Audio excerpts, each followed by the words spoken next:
فين يا واد؟ انطق. تتسحب وانا نعسانه في عز الليل وتطلع وتقعد نهار بطوله وترجع بعد العشاء وفي الاخر قاعد كده. قول لي يا واد انطق كنت فين؟ اقعد يا تفزعني وتخلع قلب عليك وفي الاخر تقول لي اقعد ياما. تخليني ادور عليك في الشوارع زي المجنونه وفي الاخر تقول لي اقعد ياما. قلت لك اقعد وانسي الحديد دي، يعني بخير قدامك. ما دام انت بخير يبقى لازم تقول لي كنت فين؟ ها؟ مصيبه جديده اياك.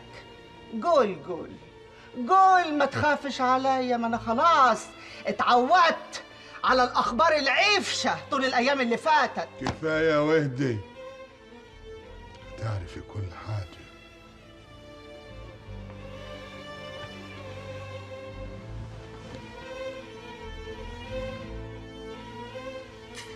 في ايه يا طلعت يا ولدي؟ إيه اللي حصل؟ زلزال هات كل حياتي وجاب عليها وطيه.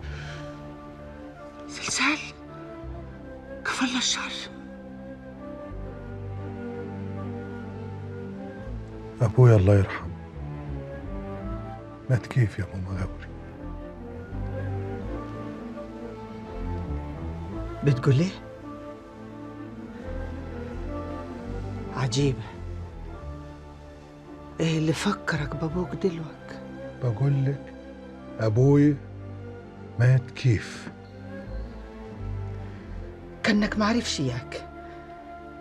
نسيت انه مات قدام عينيك وبين ايديك، وكان عمرك ايامها يجي 8 سنين، يعني واعي. يعني مات موتة ربنا؟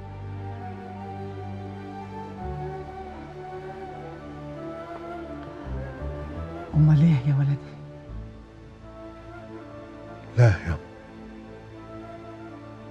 لا.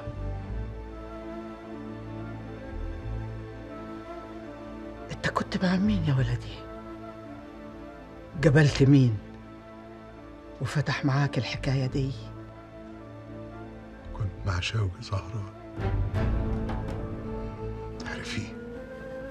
شوقي؟ كأني كنت عارفة الاسم ده،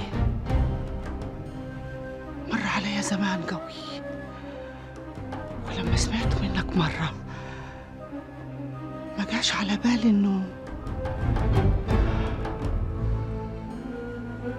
قال لك ايه الراجل ده؟ تعرفي قال لي ايه بالحق؟